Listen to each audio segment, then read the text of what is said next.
So welcome to Outlast. I'm going to commence with an acknowledgement of country. We begin by acknowledging the traditional owners of the many and diverse lands on which we meet today. We pay our respects to elders, past, present, and emerging. We give our thanks for their enduring stewardship of the environments in which we live and work. I personally am joining you from Yidinji country in far north Queensland, just south of the city of Cairns. I would like to reiterate a challenge that was delivered at one of our ALIA Queensland conferences about 3 years ago by one of our keynote speakers, actually, who challenged every librarian in the room to be able to name the traditional owners of the country on which their library stood without having to look it up. If you know, pat yourself on the back now. If you don't, make it a mission for the next few days to find out, because it's important, and there is a debt that we owe to those traditional owners for their stewardship of the lands and the very environments that we live and work in. Having done that, webinar 3, Outlast, we are going to have there was supposed to be a whole lot of people. There they all are, out of sequence. Well done. So we've got Rebecca Randall from the University of Southern Queensland will be our first presenter. After that, we're going to have Jennifer Hall and Nicole Clark from Queensland University of Technology. And after that, we have got a veritable tag team of participants from Griffith University, consisting of Chris Hart, Kylie Pay, Julie Aslett, and Alex Williams.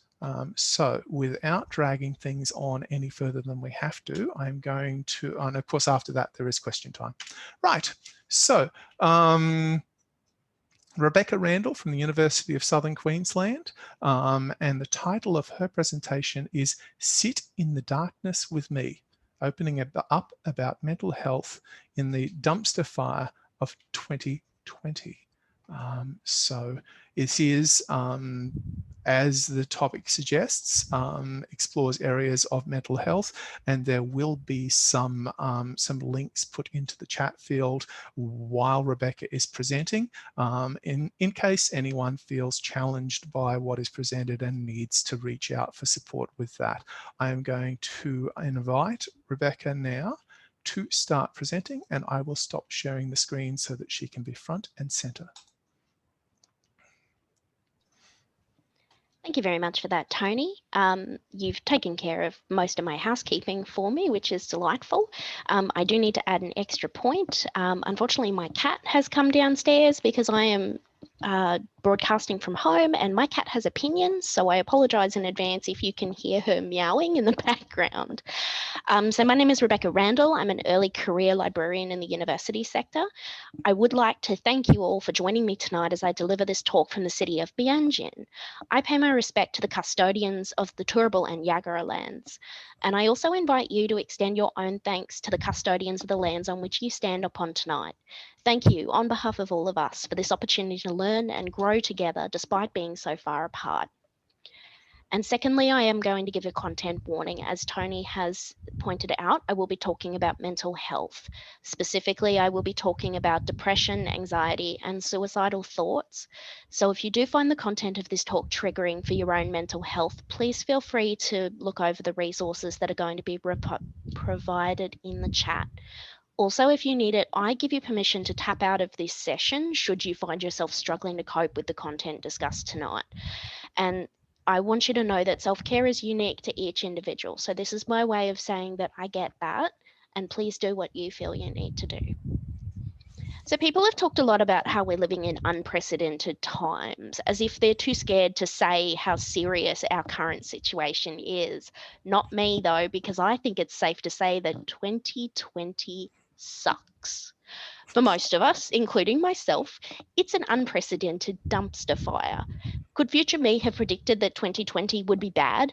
I didn't have great feelings about it going in, but if you say that you could have predicted that 2020 was going to go exactly like this, I think you're a liar. I don't think anyone standing at the end of 2019 could have looked ahead and seen every terrible nuance of this dumpster fire. Do you even remember where you were on New Year's Eve of 2019? I want you to have a think about it. Were you excited for the year ahead? Thinking about what 2020 had in store for you? The holidays you wanted to take, the career moves you had planned, the friendships that you were going to cultivate? And then 2020 actually happened, and it didn't give a damn what you had planned. It went ahead and did what it wanted, and it bulldozed over pretty much all of us. I ask you this because I remember what my New Year's Eve looked like. It was pretty much the same as my 2018, but it was a lot worse. Because on December 31st, 2019, I was ready to die. Because I was unhappily in love, I was miserable at my job, and I had no idea how to fix any of it. I felt like 2019 had ruined me. And looking back on it now, knowing what I know now, it actually kind of makes me laugh at 2019 me. Because it's funny in a really messed up way. I kind of had to laugh at that now so that I'm not so horrified about how suicidal I was feeling then. And that day last year, I knew that I couldn't live like this anymore. Either something had to change or I wouldn't survive. I decided to do something that had been suggested to me by therapists in the past. Some of you might be familiar with the concept of a gratitude journal. For those who aren't, you literally write out every day a list of the things you're grateful for to keep perspective. And for years I thought, that's a stupid idea, I'm not doing that. I'd spent so many years in therapy by this point, learning how to give myself room for my negative emotions. But now it swung a bit the other way. I'd become quite defensive of them. But at this point, I thought to myself that maybe it was time to give positivity a try. So I took advantage of this little notepad that was gifted to me for Christmas. And I titled it, The Things That Made 2020 Worth Living. I told myself that when the year ended, I wanted to have a book full of my daily smiles, wins, and celebrations, so that if I found myself once again crying and alone on New Year's Eve, I had something in my hands to remind me that I made it. So that's how my year began. I pledged to immediately start looking for a new job and to start meeting new people. I wanted to be in a new job by Christmas. That was my modest 2020 plan. But of course, as we all know, things didn't go to plan. So here's how my year actually went. And I remember at the end of February, as the news started coming in that this was going off the rails, this new virus was looking pretty bad. It was sounding just like all that stuff that we were being warned about in that Netflix docuseries I'd spent all of January watching. Pandemic. Yes, you heard me. I watched a documentary about pandemics before we hit the biggest global pandemic since the Spanish flu. I loved watching it, but then I started living it, and suddenly it wasn't so fun anymore. And things started rapidly falling apart, I suddenly wasn't so worried about landing a new job. I was more concerned about keeping my current one. We shifted into the most eerie part of the pandemic, the death of the old normal. Numbers were rising, borders were closing, my social media doom scrolling at work was just constant. And the office banter changed. What started as snide jokes about toilet paper hoarders quickly dissolved into more serious questions about, will I have a job to avoid toilet paper when this is all over? On the day we were all told to start working from home, it didn't feel real. I don't think for me it felt real till the day I started packing computing equipment into the back of my car from the work loading dock. It was such an overcast day. Everything felt so heavy. Yet I also felt like I was free falling through the middle of a tornado. And even though I knew everyone else was free falling alongside me, that didn't make it any less terrifying. And then my other worry blindsided me. I didn't know if I was ready to bring this job into my home.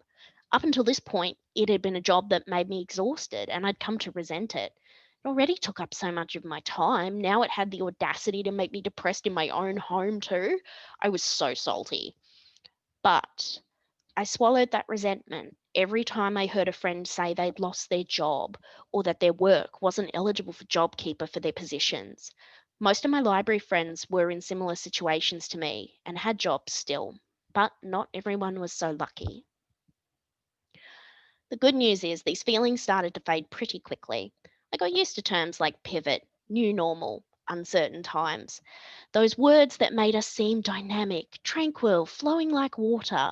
It was code for what was really happening, which was that we were all on fire, running around like headless chickens, and swearing in a very un-Zen-like manner. but it felt like we were all in on the subterfuge. I got the impression early on that my management wasn't kidding themselves about how severe this was, and they took it seriously. I hate to say it, but once the dust settled in Queensland, our new normal at work looked pretty good.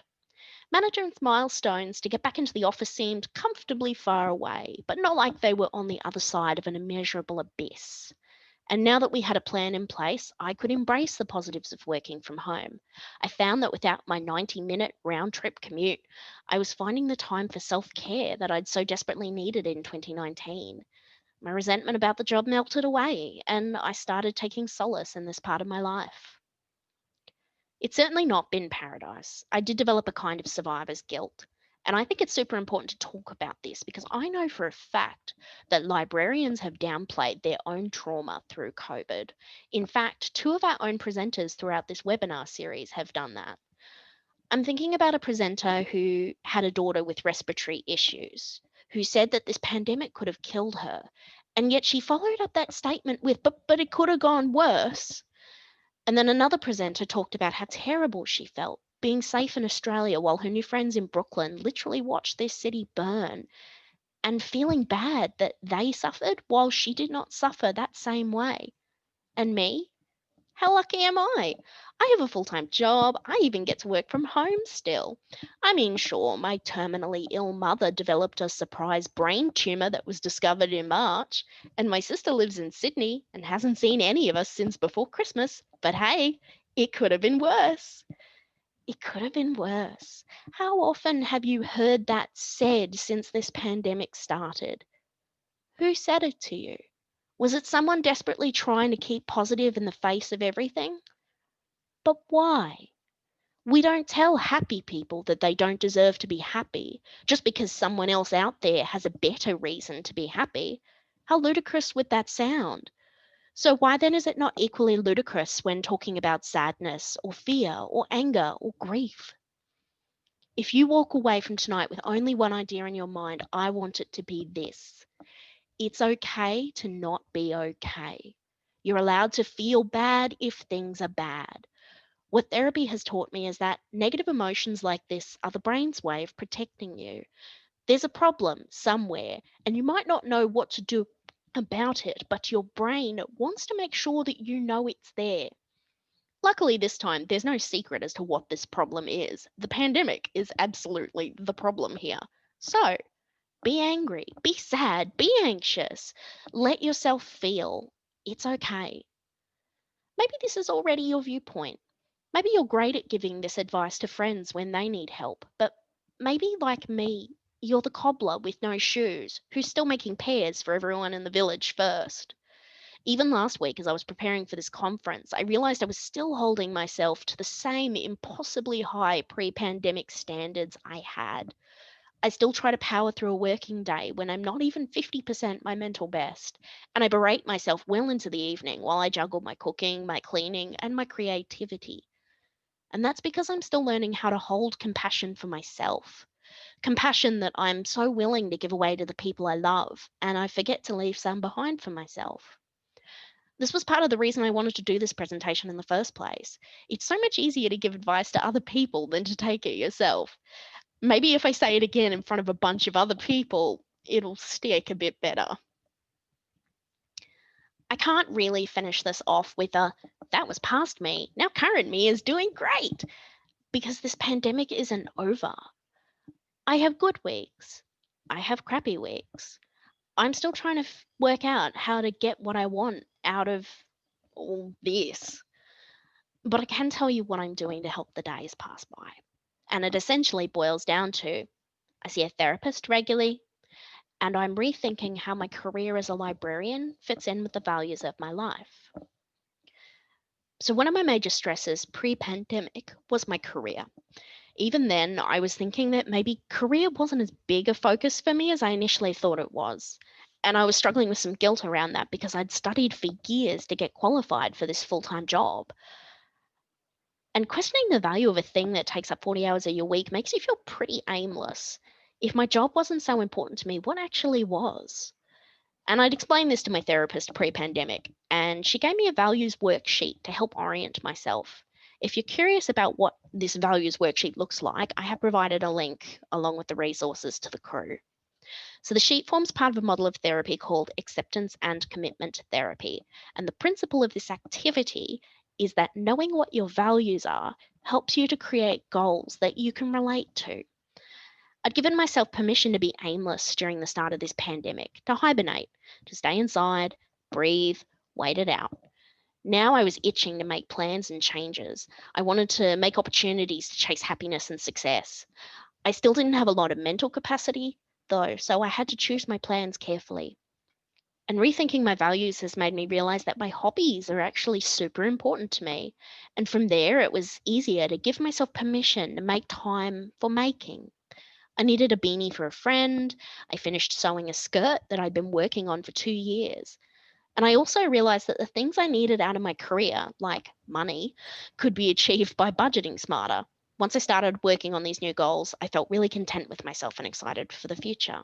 And now the big one, therapy. I want to acknowledge how privileged I am to be in a position to see my psychologist once a fortnight. It's expensive, but I'm budgeted for it. And despite the expense, I feel it's an invaluable resource for maintaining good mental health. Even if you don't think you're in crisis or mentally unwell, you're living through this terrible year with the rest of us. It's stressful, it's traumatic. So if you can afford it, I strongly recommend it. If you can't afford it, I have good news for you. Lots of people don't realise that your GP can help you gain access to Medicare subsidies for psychology sessions. The program is called the Mental Health Treatment Plan. If eligible, you could claim subsidies on 10 individual psychology sessions in a calendar year. And thanks to the October budget, every Australian eligible for the plan is now allowed 20 psychology sessions in a calendar year. This increase lasts until June 2022. This is an amazing improvement. If this is something you're interested in, please take a copy of the practitioner's fact sheet that I have included in the chat links, and please discuss your options with your GP. And there's one more thing that I've been doing to cope. I'm still writing in the journal every day about every day. And I thought it'd be a nice way to bring the presentation to a close because I can have compassion for my negative feelings and still be grateful for the good stuff at the same time. There was a day that I talked about earlier when I was transitioning to work from home. I remember that day because I wrote about it. And this is the version of that day that I want to live on until I'm old and 2020 is a distant dumpster fire twinkling in my mind. Today was an excellent day. I said goodbye to my office and hello to working from home. I was fiercely productive with a really important project. And I was a badass. I set up my computer by myself properly. And then after work, I had a Netflix party with my friends in isolation. We watched Shazam together and I had so much fun. This is the best day that I've had in forever. Thank you very much. Thank you for sharing with us. That was really, really brave of you, just to kind of share that with us. I really do thank you authentically, and I know that everybody here will have gotten something out of listening to you. So thank you, Rebecca. I am going to move on from there, but before I do, I want to encourage people who have any questions or thoughts in relation to what Rebecca has shared with us that they might like to address in our question and answer session at the end, to add those to the chat feed, please. Our moderators are monitoring those. So our next presentation is, well, it's developing a team permaculture that outlasts the pandemic, and it is from Jennifer Hall and Nicole Clark at Queensland University of Technology. Take it away, guys. Unmute, there we are. Can you see my full screen? We can. Well done. Fantastic. Firstly, there's two things I'd like to say before I get started. I'm Jenny. My co-presenter is Nicole, and it's great to be here with you. Firstly, I'd like to acknowledge Rebecca's braveness in her presentation. I think that was very emotive, and I'm not sure that I can go on now, Beck. No, thank you very much for that. I think we all dealt with a variety of emotions, of feelings, etc. and over this time, and are still doing so. So I really applaud that. And the other thing that I'd like to say is that Nicole and I would also like to acknowledge the First Nations owners on the lands where we gather today. And as we've said, we're in Brisbane, so that is the Meanjin. This is the Turrbal and Yagara people. We'd like to pay our respects to their elders and extend that respect to other First Nation peoples in the audience today. So thanks very much for that. So as said, I'm Jenny, Coordinator of Information Research Skills, and Nicole is Associate Director of the Library. Now, there's nothing like, as Beck so aptly said, there's nothing like a crisis to highlight what it means to be fulfilled in our lives. It really puts it into focus, doesn't it? Not least at work. So with a positive psychology lens, this is a great interest of mine. For the next 15 minutes, we're going to explore this idea of PERMA, what the acronym means and how it can assist us to flourish and how it can impact the culture at our work. And we'll give some examples of what actually we did in terms of activities here at QUT. And Nicole will go into that in quite a bit of detail, and how we continue to explore this space. It's a really important space for us right now. And I'm sure some of you, when you started to read this title today, you thought, oh, it's on gardening or something like that, right? This is about flourishing, okay? This is about flourishing in terms of well-being. So what do we need to be well? And that could be in our life, and we're particularly looking at work today. So Martin Seligman, sort of nicknamed really the father of positive psychology, has determined that there's 5 building blocks which can be summed up in the acronym PERMA. Since his original model, others have added the H for health as well. So 6 things that can help us to flourish. Together, they are a proven way or a proven route to greater psychological well-being, designed to help people achieve more fulfillment and meaning in life, including at work. So I'm going to walk you through the model and give you a couple of questions at the same time for you to jot down to think about later. Or perhaps if you did want to share, perhaps you want to share your experience in the chat. Very happy for that. But here we go. What do they say about positive emotion? Well, well-being is founded upon a person's ability to access a range of positive emotions. And I want to say first up, this is not just about being happy, right? It's not a happyology, it's not a hippiology, it's not therapy. It is really about these things like love, gratitude, as Beck was talking about before, compassion, contentment, zest, joy, hope, and amusement. So how do we hook in to those feelings of emotion, positive emotion? What is clear that when people do hook into those frequently, they're better at home and they're better at work. All right. Research has found that positive emotions are an important predictor of how people feel and think about their jobs and their organizations. And that's what we're really interested in. There is solid evidence that programs aimed at increasing positive emotional experience for employees are successful. So positive psychology is wrapped up in a whole lot of research, and that's why I say it's not actually a happyology or anything like that. So ask yourself, here's question number 1. What aspects of your daily work generate positive emotions for you? So think about that. Engagement. when we feel engaged, we know that there's these floods of transmitters hitting our brain and hormones that boost those feelings of well-being. We do know that. And when we're engaged, I don't know about you, but I have that feeling of I'm lost in space. I'm lost in this, whatever I'm doing, and I've lost track of time. It's a great feeling. And for some of us, it might be that we're in a spreadsheet or something like that. Not me, but some of us might feel that loss of time.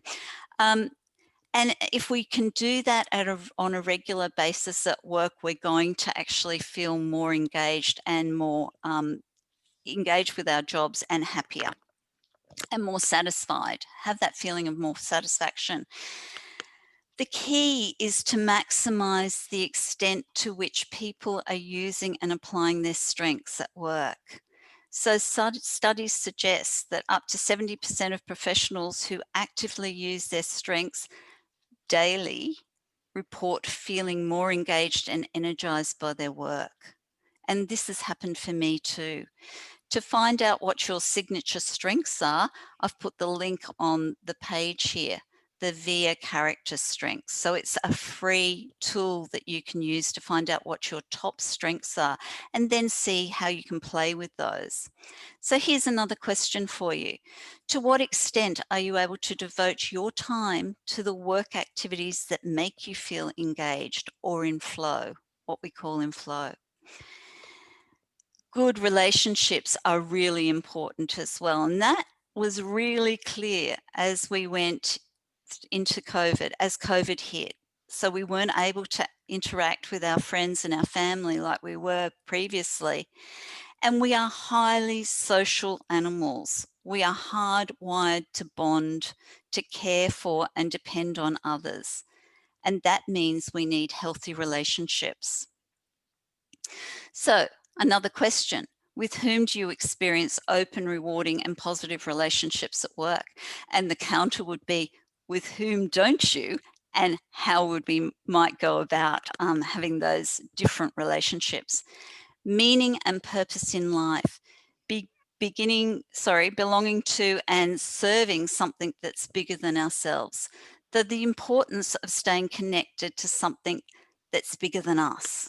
And I felt that through COVID. I really did. I felt that in my team. I felt that with my managers, etc. So it becomes clear that recognizing how important this connection is has long-term benefits on our well-being and resilience. And that's a really good thing to know, because when things go wrong, that's what we're going to hit. That's what we're going to go back to. So a question might be, what aspects of your work hold the greatest meaning for you and provide you with a tangible experience of contributing to a cause greater than yourself? And accomplishments. Having goals and ambitions are what often give us that sense of accomplishment, mastery and competence. It's making sure we fully understand what our goals are and what our objectives are, though, and not to discount them, to be really clear about them. It's also about linking our staff's strengths to appreciation that we give them. So that, try it out, it works really well. So one of the things that I might say here in terms of a question, what visions for your future do you have that you want to accomplish? And lastly, health. Establishing those habits like Beck was talking about too, that increase our physical and psychological health, really important. So the PERMA framework provides evidence-based, actionable ways to build our own well-being. By building up each of these 6 elements, as shown on the screen, that support our well-being, we are more able to thrive and flourish. In these uncertain times, we need resilience to stretch, to adapt continuously as situations evolve. That means we need to take more care of the PERMA ingredients to help get us through. I'm going to now give the mic over to my colleague, the lovely Nicole. Thanks, Jen. I'm going to give you a quick overview of some of the activities that we've been doing at QT and the things we're trying to do to instill and foster a culture that outlives the pandemic. But first, I've got a whole lot that I will say, but I just wanted to say from my heart, thanks, Beck, for that. You've such an honest and really, very excellent overview of the sort of year that it's been, and appreciate you sharing your personal story. I think you've given a really eloquent, real voice to the emotional roller coaster of 2020. And I wanted to say that what I've taken out of that are a few things, that it's okay not to be okay, and that we need ways to talk about fears and emotions and real personal things in different ways at work. And so what I'm going to talk about is our modest attempts to start that journey, to start a conversation, and PERMA is the framework that Jenny and I have been looking at. So just wanted to start off with that. So thank you. Our approach at QT is very much a work in progress, and I'm sure that many of you will be able to identify similarities to many of the things that your libraries have done. But what we're finding interesting, and what we hope that you'll find interesting too, is exploring how we can build on the opportunity that COVID-19 has presented, and we can build on the great things that our teams have intuitively done to support each other over during the height of the work from home phase, and then move to a more intentional approach to deliberately and purposefully finding meaningful ways to use positive psychology approaches to help continue to foster an authentic, connected, resilient culture. So I should note before I get started that while QT as an organisation has a range of wellness activities and mental health support for staff, I'm just going to concentrate on a subset of the activities that were initiated in the library during the COVID-19 work from home restrictions, and which we've continued to try and evolve. So like others, to give you some context, QT Library had to quickly adapt to the work from home environment. From the end of March until mid-June, we had a restricted campus phase, and the majority of our staff worked from home, and services were delivered wholly online, although library buildings remained open and collection access staff stayed on campus. While a lot of work went into the physical logistics of organising teams and services to quickly move off campus and online, we also realised that working from home during a pandemic would bring other challenges for staff and for the organisation around adjustment to change, connection, communication, productivity and motivation, and possible isolation and anxiety. So I'd like to acknowledge the leadership of our university librarian, Kim Lewin, who steered us through those challenges and did a fantastic job of keeping people connected and engaged and providing a sense of calm and collective purpose. And I'd also like to acknowledge the staff of each of our library teams and their supervisors, and I know some of them are here tonight, who made sure that on a daily basis they looked out for each other during a time of stress and uncertainty.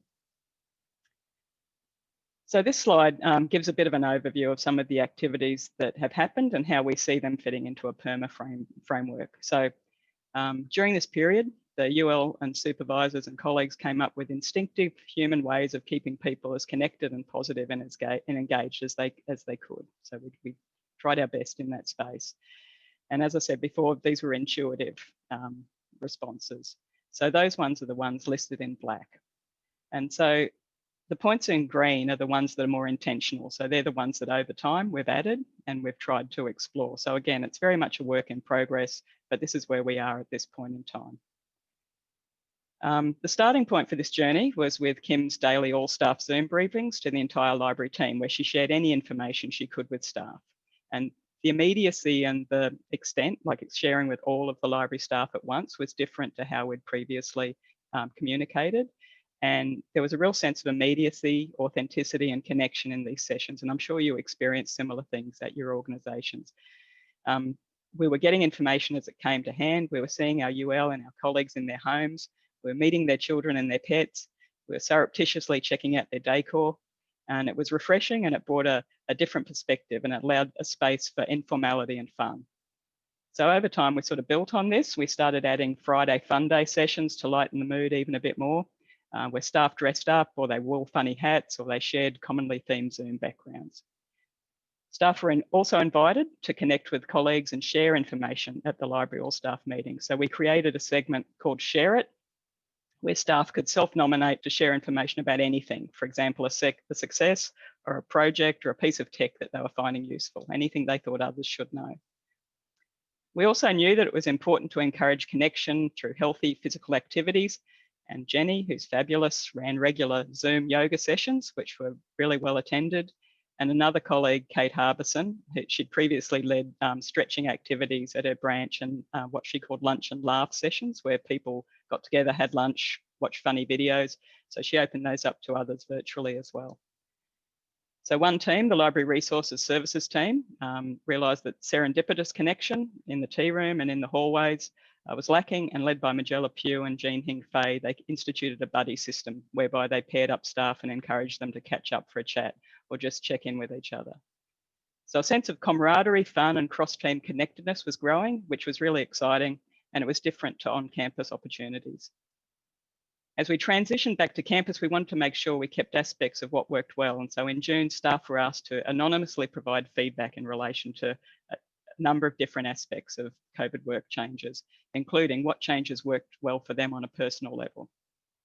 So unsurprisingly, many of the comments were about flexibility and, that physically being located at home afforded, but many were directly related to the activities that we'd been doing that fostered connection and collaboration across teams.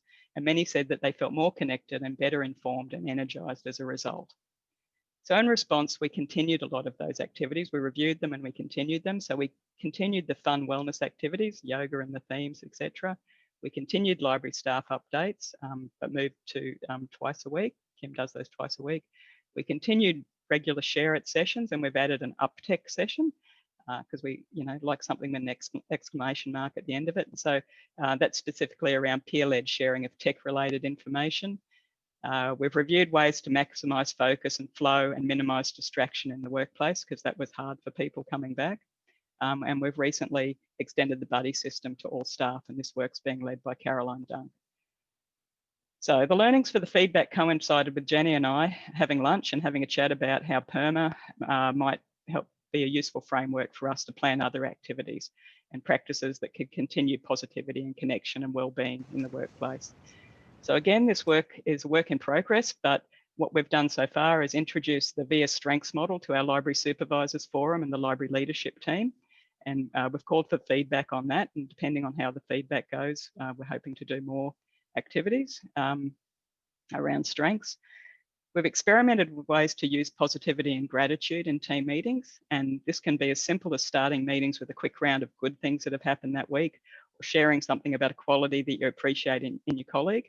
And like Beck, I'm reflecting on what you said, right? So this sounds really simple, but talking about emotions and personal things in a workplace, like for me, who was institutionalized in the 80s and 90s, it's a difficult thing, right? So it's something that we learn as a new skill. So I think normalizing that's important though. So in the future, Jenny and I have some other activities planned for staff around how we talk about strengths, how we find the language for that. We were hoping to share some information with you tonight about that, but the timing hasn't worked out well. And we're also looking to open up our wellness activities to other presenters, because lots of our colleagues have other hidden talents that we want to tap into. So we're building on work we've previously done around serious play and how that can help at work. So in conclusion, I'd just like to say that like all of you, this was not the journey that we'd expected this year. It's been challenging, and Beck, I think you voiced that really well, disruptive and rough, but it's also been full, for me at least, unexpected moments of joy and kindness and connection at work. It was in some ways an immersive learning experience that allowed us to understand that there are real personal and organisational benefits to bringing our whole selves to work, and to really challenge how we connect and communicate with our colleagues. We know that COVID's not over, and that there will continue to be challenges ahead, and we navigate those changes in the economy and the sector. But we know, and I know from my experience this year, that we're better able to meet those challenges if we meet them together.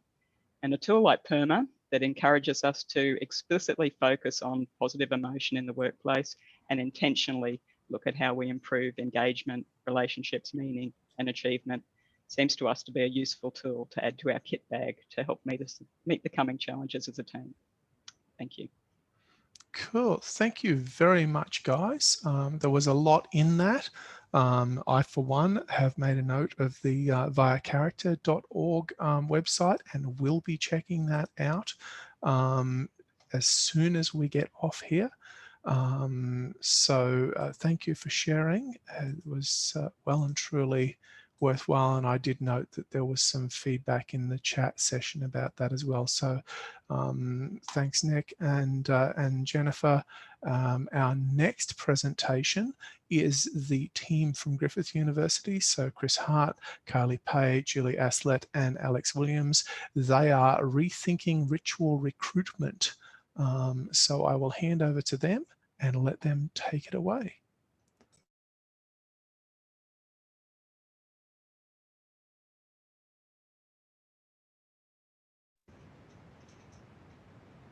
Okay, whoever's speaking. Okay. Yep. That was a critical button that I had to press. So the recruitment cycle is a dance, and we all know the steps. You've got the back and forth with the HR department, interviewing and selection, onboarding, induction, and then the experience of a new employee as they make sense of their new organization and it makes sense of them. Tonight, we'll be exploring this recruitment journey with you. But this was not just any recruitment journey. This is 2020.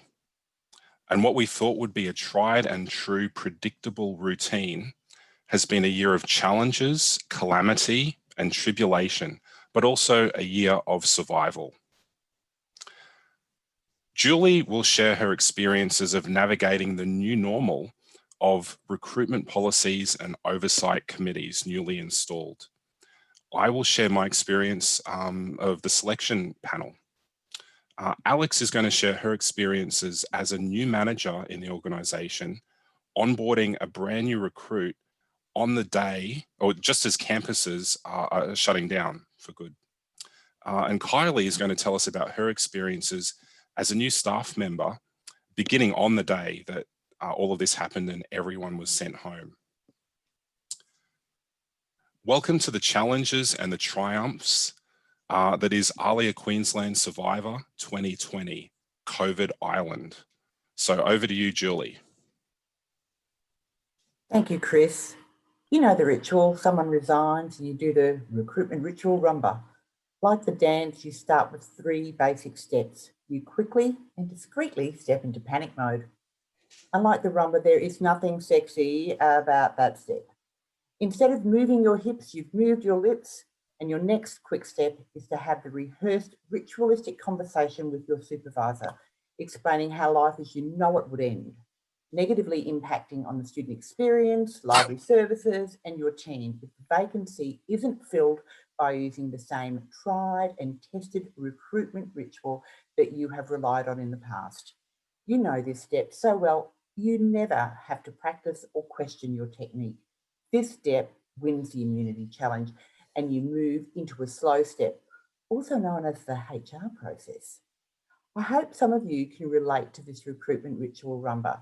It may not be perfect, but it usually results in winning the votes needed to safely fill vacant positions. In March this year, after winning the recruitment immunity challenge and just about to start shortlisting for 3 vacant positions, I, along with all my Griffith colleagues, found ourselves on COVID Island, where amongst other things, there was an embargo on recruitment. On COVID Island, the recruitment ritual rumba was replaced with a tribal council called REHAG, the Resource and Hiring Approval Group. There were no immunities on offer and no quick step dance moves for getting their vote. Instead, the challenge was to justify the survival of your vacant positions. REHAG was accountable for ensuring the reduction of the Griffith University salary budget. The impact on being on COVID Island was one of uncertainty. And how are we going to survive with so many team vacancies? Completely taken out of my comfort zone, I had to rethink my recruitment rituals. I had one opportunity to justify filling vacant positions by competing in the REHAG challenge, a challenge that made me rethink what was really needed for for the survival of my team instead of what I wanted. One had to think big picture to compete in the Rehab Challenge. Would not filling these positions result in unrest within the team? Could overtime and rethinking how we restructured our team result in our survival? Or would not filling these positions mean a threat to the library doors remaining closed? And were these the right positions to compete in the Rehab Challenge? And if I lost, would I get another opportunity? What was the real risk to Griffith University and the library if I was unable to fill positions? I decided to compete in the Rehab Challenge. The vote counted, the Rehab Tribal Council had spoken. I was able to fill these positions, however, I decided not to fill others.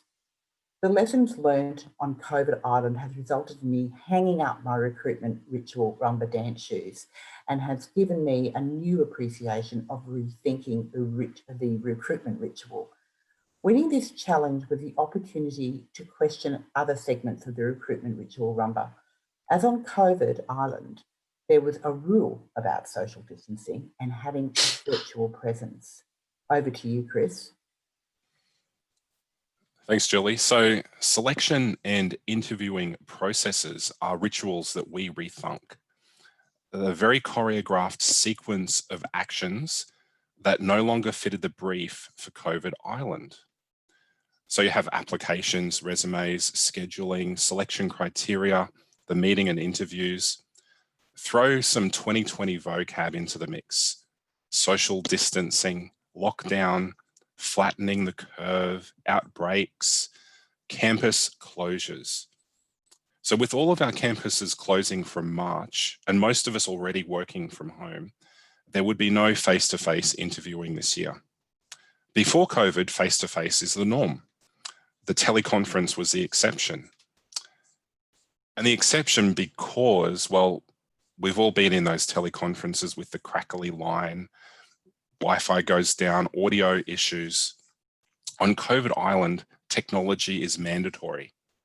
The challenge for us was making sure that we could gather what we needed to gather from our candidates, and for our candidates to be able to make a stellar first impression unimpeded. These are the things that we did and will do in the future this year. So number one, flip the interview. We do flipped teaching. Let's flip the interview by giving the power to the candidate to get our set questions earlier in the day, to have time to get their heads around the criteria and what they needed to do without any imminent technological crises, to let them drive the interview and present their responses in an order that makes sense to them. We created a dynamic where the candidate could focus on the content and what they needed to do, and it reduced the barrier of the technology. Number two, hold virtual interviews as a standard. Who can go back to face-to-face after this? What's more nerve-wracking than getting dressed up in your best, finding parking on an unfamiliar campus, getting lost on an unfamiliar campus? We are all reorganizing the way that we work. So let's reorganize the way that we do this process. Number three, facilitating work tests online. So teaching has gone online, one of our biggest services. It's not going to go back to the way it was before. A job interview that takes place online, because we're all working online, matches perfectly with a candidate demonstrating their digital dexterity by using the tools with which they will be engaging our clients, providing our services, and designing digital resources. Number four, build familiarity with an online platform. So Microsoft Teams is our platform at Griffith. Others use Zoom or Google Hangouts. We had candidates that had used none of these, and we threw them in at the deep end. What if we'd scheduled ahead of time those initial chats to schedule and notify of application success using these platforms to give them a taste of what was to come? So COVID Island in 2020, being challenged, being disrupted, but also being reflective and rethinking the things that we do. Over to you, Alex. Thanks, Chris. Could you change the slide? Thanks. I will change the slide. Thank you. Okay. So I started at Griffith Library in December last year as a learning and teaching coordinator. So I was still really, really new when we washed up on COVID Island. And in true survivor style, I remember facing two quite challenging obstacle courses. So the first one was providing support to team members who were really resilient and capable people, but who were nonetheless about to experience a major transition to working from home. And the second challenge was providing a positive onboarding experience for Kylie, our newest member of the tribe. And as it turned out, Kylie's first day coincided with our first week of working from home. So these two obstacle courses merged. So Kylie and I, we had an opportunity to meet very briefly the day before lockdown, as everyone was packing up the office. And so she could pick up her laptop, but then she was gone, and that really wasn't the welcome I had in mind at all. So where do you start when designing a completely online onboarding experience? It helps to have some really good documentation and checklists, which Griffith Library has. And a lot of the induction activities included tasks that involved online work anyway. It's just that now we were doing pretty much everything through Microsoft Teams. So we weren't in the same physical space, and Kylie didn't have that proximity to her colleagues. About a quarter of the induction program involved things that had to actually happen in the physical world on campus. So they're things like campus tours and swipe cards, and most importantly, where to get the best coffee on campus. I found that the biggest challenge really was building that social connection, which I guess when you think about it is the hidden curriculum of induction. We don't sort of, it's not explicitly stated, but really that's kind of what is at the heart of inductions. Social contact is at the very heart of building rapport and trust with colleagues and just developing those workplace relationships. Pre-COVID, there'd be lots of opportunities for spontaneous connection, but in a completely online context, we all know it's a lot more difficult. There were some things that helped, of course. So there was online buddy that Kylie was paired with. We had virtual morning teas and informal team water bubbler meetings, and even some outdoor gatherings at parks face-to-face when some of those COVID restrictions were relaxed. But that social contact aspect, it really does remain a bit of a challenge. And I think if this kind of onboarding is to continue in the future, it's definitely something that we have to think more about. But looking on the bright side, the big positive was the cross-team collaboration that came out of it. So MS Teams made it possible for Kylie to connect with people across campuses right from day one, which was great, as Griffith Library really embraces a one library approach, or maybe we should call it one tribe. But as for the remaining items on Kylie's induction program, the things that are campus-based, well, we're still working from home, many of us at Griffith, but I'm really looking forward to getting the chance to one day work through those items with Kylie, not least go out for a coffee on campus with her when we get off COVID Island. And now over to Kylie. Thanks, Alex. Well, on the 1st of April this year, I started my induction at Griffith University Library as a part-time continuing librarian. However, I didn't leave my house, shake hands with any other staff, receive a campus tour, or have my ID photo taken. I really was on COVID Island. During my first weeks, I completed my onboarding tasks, used MS Teams to meet and talk with other staff, familiarise myself with the software and hardware available, and university and library policy. I want to share some of the challenges and benefits I've experienced due to my online induction. So for some challenges. Accessing equipment and resources was difficult as I had a one-day window to go into campus and collect a laptop. Like everyone else, I didn't know how long it would be before I could return, and I wish I'd collected some style guides, some other books, and a second screen as well as the laptop. After more than 6 months, my main issue is that I don't know what I don't know. Despite my excellent induction, there are probably things I need to know, but I don't have a network of physical people or prompts to make me aware. This is in part because the visual cues for orientation and tasks have not been present. For example, in non-virtual past jobs, I have seen other staff doing things and realized that I needed to do them too. Reading people and office politics is also something that has certainly been missing from my induction. Although I understand the hierarchy of staff, it has been difficult to pick up on the subtle interactions and ways of working which will be evident in non-virtual roles. Networking with academics has also been much harder to achieve, as a casual meeting for chats and coffee and being introduced formally by other staff has not been possible. But some benefits. My induction included time to process and think about what I would need to do, and there was immediate access to sites and files so I could check straight away. Online data trails due to chat and recordings mean I can go back and check things which would have previously just been verbal explanations. Mentoring and support have been great, and I've certainly felt confident in approaching my supervisor, buddy, and other staff via MS Teams or email when I need to ask something. Online meetings have helped put names to faces.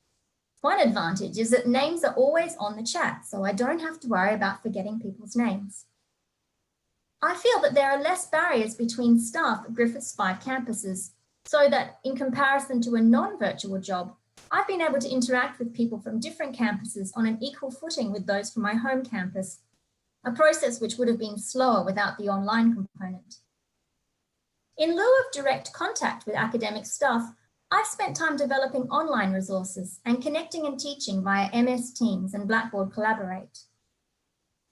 Although my previous work from home jobs, online study, and familiarity with an academic environment, as well as a clear program for my supervisor, has existed in a relatively smooth online induction, I am still currently on COVID Island.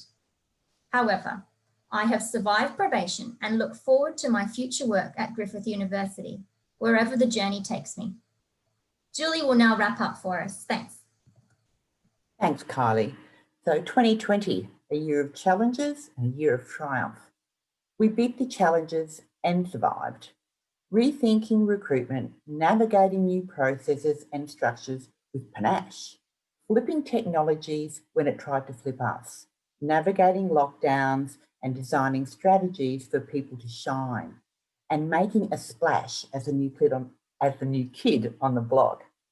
Life on COVID Island has taught us a lot, not least of which is that 2020 has a seemingly limitless bag of surprises to throw at us.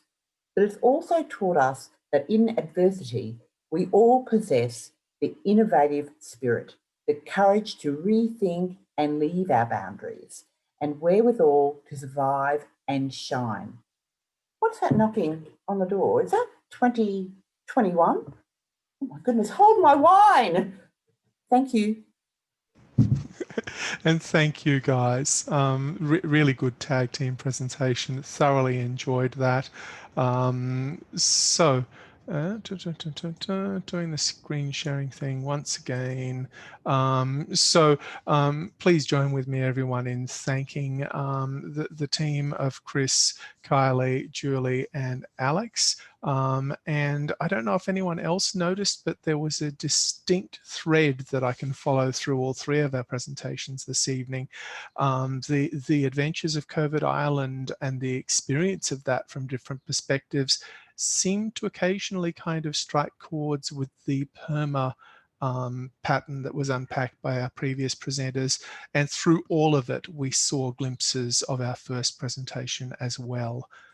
So having said that, I would like to point out to all of our participants that our presenters will be receiving gifts. The gifts are small things. They may actually be ALIA merchandise from a conference that never actually happened at the beginning of this year, or something else memorable. So tokens of our appreciation, the budget for which is not large, but the appreciation is enormous. Question time. I would like to hope that we have had a number of questions added to the chat feed, and our moderators have been compiling those questions. So I am at this point just going to stop presenting and hand over to Annie to talk to us about what questions have emerged from the chat. Hi, Tony. It looks like there's just one question that I can see from Stephanie. Do you think there's ever a potential to move beyond working from home to a digital nomad lifestyle working? I guess that's applied to everyone, all the presenters. I can jump in there and sort of speak from personal experience. So when I started at Griffith in December, it was before COVID became it was a reality for us, and I'd moved from Darwin, where I'd been working at Charles Darwin University, and I found myself in a funny situation where I was in Queensland. My partner was in the Northern Territory, the borders had closed, and we were seemingly stuck in this situation. But when things started to, when the restrictions started to lift and borders reopened again, I was able to go up to Darwin and work from home for a couple of weeks, which was great. And I wouldn't have been able to do that pre-COVID. I would have had to take time off work, and it would have been seen in a completely different light. So I was really lucky that my manager, my employer said, look, that's fine, because there was this recognition that we could work anywhere, we can work anywhere, we can be productive anywhere, depending on what sort of role we have, of course. But it was definitely possible within that sort of situation. So I just wanted to share that kind of insight. I don't know if anyone else was able to do the same thing. Absolutely cool. Thank you, Alex. And that is very much the kind of the interface between HR and an organisation and how that would work. Nicole, I see you looking pensive there. I'm going to throw you to the wolves on this one and ask what the application of the PERMA principles would look like in a permanently detached framework. Wow, that is a very good question. I think, and Jen, you might want to jump in as well, but I think that I like that previous question around, do I think that we can be digital nomads? I think we're in a state of flux. So we've got some earlier adopters, and we've got some organisations that are working out how to allow more work from home and how to allow that flexibility. I think the PERMA principles, if we were permanently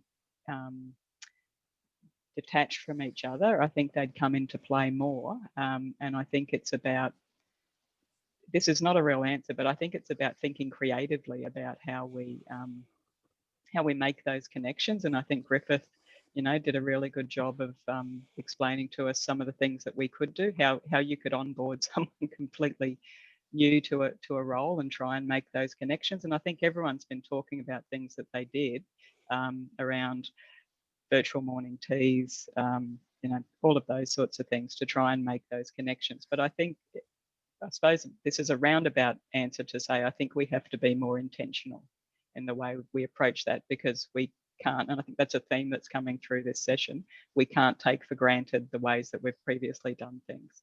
Does that answer your question? It's an answer, and I think that's the whole purpose of what we're doing here. Do I dare throw this one over to Rebecca to respond to subjectively? Yeah, are we still talking about the digital nomad question? I think so, yeah. The idea of like that detachment from a physical workplace being a more ongoing thing, at least should we choose it. Yeah, I did actually throw some observations in the chat because I wasn't sure if it would get to me, because I'm thinking of it from a very technology perspective, which is a very real restriction on us as a society. It's helped us a lot, but it also kind of dictates how we do things. And I love the idea of a digital nomad lifestyle, but one of the biggest barriers to that is going to be the very real digital divide that is still being experienced by a great many people in our organisations and across the country. So a couple of my co-workers, you know, while management encouraged them to work from home, did not have the best internet connections in their house. I think there might have even been one person who didn't have an internet connection in their house. So that was kind of the end of the work from home discussion, because it's like, well, if you can't connect to the systems, it doesn't matter if we give you the equipment, the infrastructure is not there. So I have a great amount of hope for the future, especially now that governments and infrastructure managers are seeing what the future is going to look like. It might be foolish of me to have hope, but I'm still going to anyway. Hope is never foolish. No, not looking forward anyway. Maybe in hindsight a little bit, but you know. And I would actually add some personal experience as a part of the TAFE Queensland team where I work. We support educational delivery in blended and online delivery modes, and also in delivery to relatively remote community locations. And frequently being able to get bandwidth to a location to be able to deliver some of that digital content is deeply challenging.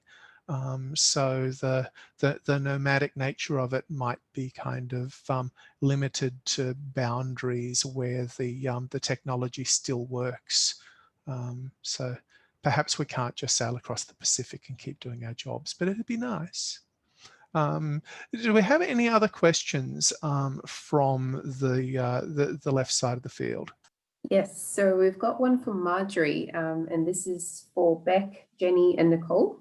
Did the gratitude practice every day, so Beck, or at work, Nicole and Jenny, change or evolve? Did the lens of gratitude change? 100%. Although, quite frankly, my lens for gratitude was pretty broad prior to COVID as well. I've very quickly come to practice being okay with today wasn't so great, but at least I don't have to live the same day twice. So, you know, they very honestly are, depending on, you know, what your level of stress and engagement is with the world, you are going to have days where it's going to feel like you've got barely anything. And sometimes it is just enough to kind of go, I'm here and I have another opportunity tomorrow. And I'm choosing that opportunity by acknowledging that today wasn't so good, but I'm going to try again tomorrow. That can be really powerful for some people when you're in a situation. So that's my personal experience with it. Cool. I saw Jenny trying to speak there. Hi, I just think that sometimes I think gratitude journals can be great and they suit some people really well, whilst for others they get bored with them. I don't know whether that happened to you, Beck. And, you know, they might not fill them out every day, every 3 days or something like that. What we found at QUT, it wasn't really a gratitude practice. It was more putting gratitude into comments to our staff based on the strengths that we could see. And so that's how that gratitude came across to staff. And I think that's the area that we're really working on at the moment. And it's sort of in positive psychology, it's called appreciation practice. So it's actually, and trying to build on a language of strengths that you might use with your staff has been really, really interesting. Thank you very much. And yeah, the voicing of appreciation is something that I think pre-COVID wasn't seen as necessarily as important as perhaps it has grown to be for at least some of us in library land. Have we got any other questions? No, that looks like that's it, Tony. That looks like it. Look, I think those were, a number of very thought-provoking questions. Thank you from our participants for feeding those into the mix. And thank you very much to our presenters. Now, what I am going to do before everyone runs away, and I'm saying this to give people the opportunity to run away if they so desire, some already have, but I am going to see if I can present just about everyone to the role of panelist, which will make them magically appear in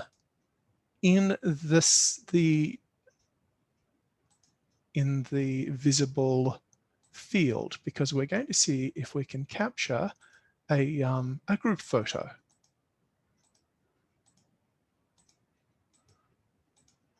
Clicking as fast as I can. Hopefully we're seeing many more people appear. So everyone who has a camera, please enable that, and we shall get a screenshot of all of the everybody, or at least all of the everyone that's still here and hasn't decided that it's too much of a bad hair day.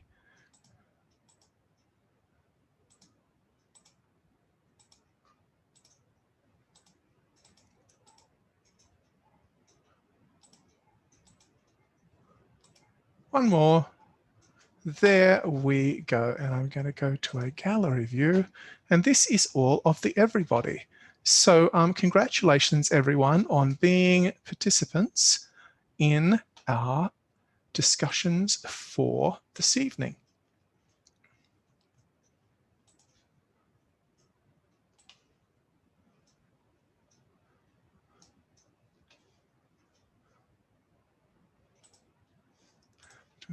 I have got a snip there. I don't know if anyone else is attempting to take snips, but you should feel free to do so.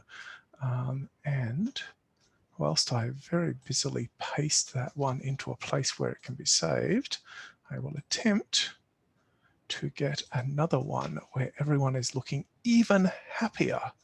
So can I get everybody to show me their very best sunny smiles so that we can get a snip of that happening. Dun, dun, dun, dun, dun. Hooray! Okay, cool. That's a couple of nice shots of everybody. Well, except for me. I look like I'm concentrating on doing something instead of smiling happily, but that's the price I pay for being that guy, right? Thank you very, very much, everybody, for your participation this evening. We have, as I mentioned earlier, got our fourth and final presentation in approximately a month's time. I'll be honest with you, I don't know the exact date of that off the top of my head. Annie, do you know the date of webinar 4? I feel like it's off the top of my head either. I think it's around about the 21st of next month or thereabouts. It will be a Wednesday. So there you go. Thank you very much for participating. Please join with me in giving our presenters a round of applause. Cool. I hope that everyone has an excellent evening. And as I said, we will be rewarding our presenters with token gifts of spectacular ALIA merchandise.